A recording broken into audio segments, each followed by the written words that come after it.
उपाय विश्वोत्पत्त्यादिहेतवे तापत्रय विनाशाय श्रीकृष्णाय वयं नमः। गुरुर्ब्रह्मा गुरुर्विष्णु गुरुर्देवो महेश्वरः गुरुः साक्षात् परं ब्रह्म तस्मै श्री गुरुवे नमः। अखण्डमण्डलाकारं व्याप्तं येन चराचरम् तत्पदं दर्शितं येन तस्मै श्री गुरुवे नमः। ध्यानमूलं गुरोर्मूर्ति पूजामूलं गुरुपदम् मन्त्रमूलं गुरुर्वाक्यं मोक्षमूलं गुरुकृपा। वराहपीडं नटवरवपुकर्णयो कर्णकारकः बिभ्रद्वासं कनककपिशं वैजयन्तीं च माधवा। रन्ध्रान् वेणुरदर्शुदयां पूरेण गोपवृन्दैः बृन्दारण्यं स्वपदरमणं प्राणं मयि मदये।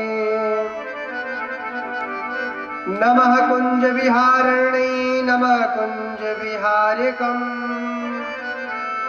स्वामी श्रीहरिदासाय गुरुणां गुरवे नमः।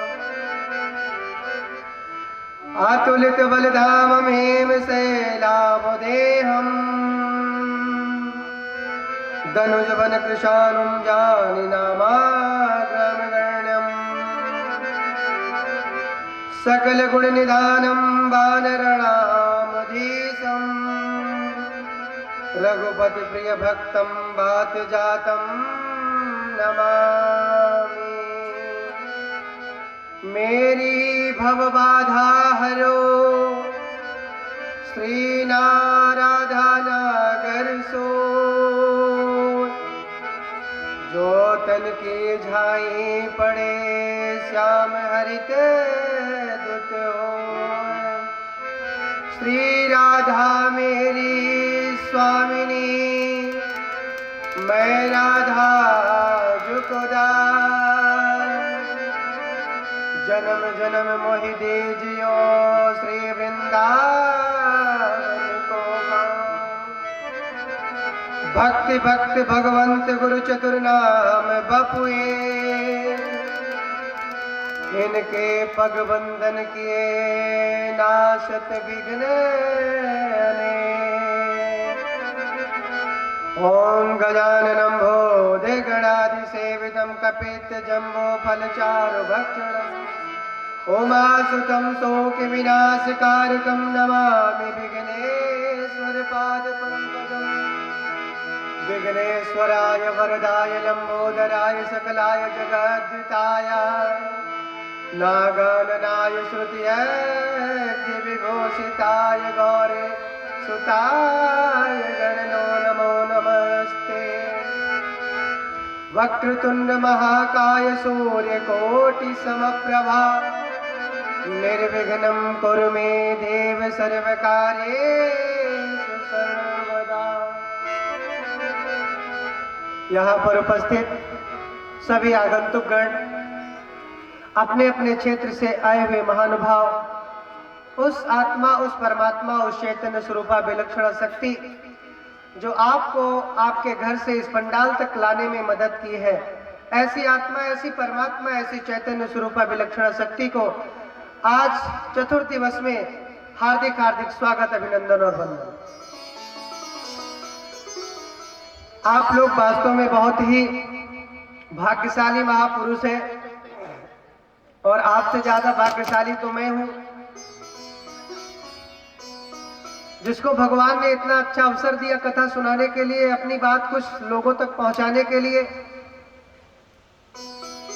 इससे बड़ा संसार में सामर्थ्य परमात्मा किसी जीव पर क्या कर सकता है। लोग बाग परमात्मा से पैसे मांगते हैं, रुपया मांगते हैं, धन मांगते हैं, संपत्ति मांगते हैं, शोहरत मांगते हैं, लेकिन कभी ये नहीं मांगते कि परमात्मा ऐसा कुछ मेरे जीवन में कर देना कि आपकी याद हर समय जागते सोते आपकी ही याद आती रहे। और भाई बहन, जो मानव, जो प्राणी, जो जीव परमात्मा से हमेशा यही चीज मांगेगा ना, और जो मांगता है परमात्मा अपनी शक्ति, परमात्मा अपना आह्लाद, परमात्मा अपना आनंद उसे जरूर देता है। ये तो अनुभवों की बात है, जो व्यक्ति अनुभव करता है उसे ये सारी बात समझ में आती है। सामान्य व्यक्ति तो एक जंगल से गुजरता है तो वहां पर जो जड़ी बूटी वाले पौधे भी होते हैं वो भी शांत खड़े रहते हैं, लेकिन जब एक ऋषि महापुरुष उन पेड़ों की आवाज सुनने वाला जब ऋषि महापुरुष उस रास्ते से गुजरता है तो पेड़ भी कहते हैं कि मैं इस औषधि के काम आ सकता हूँ, इस रोग के काम आ सकता हूँ, इस औषधि के रूप में आपके शरीर में काम आ सकता हूँ, मुझे भी अपना लो। तो उसके लिए भाई बहन हमें पात्र तो बनाना पड़ेगा ना। भाई परमात्मा को आप विराजमान करना चाहते हैं, परमात्मा को आप बुलाना चाहते हैं, तो उनके अनुरूप अपने आप को तैयार भी तो करना पड़ेगा ना।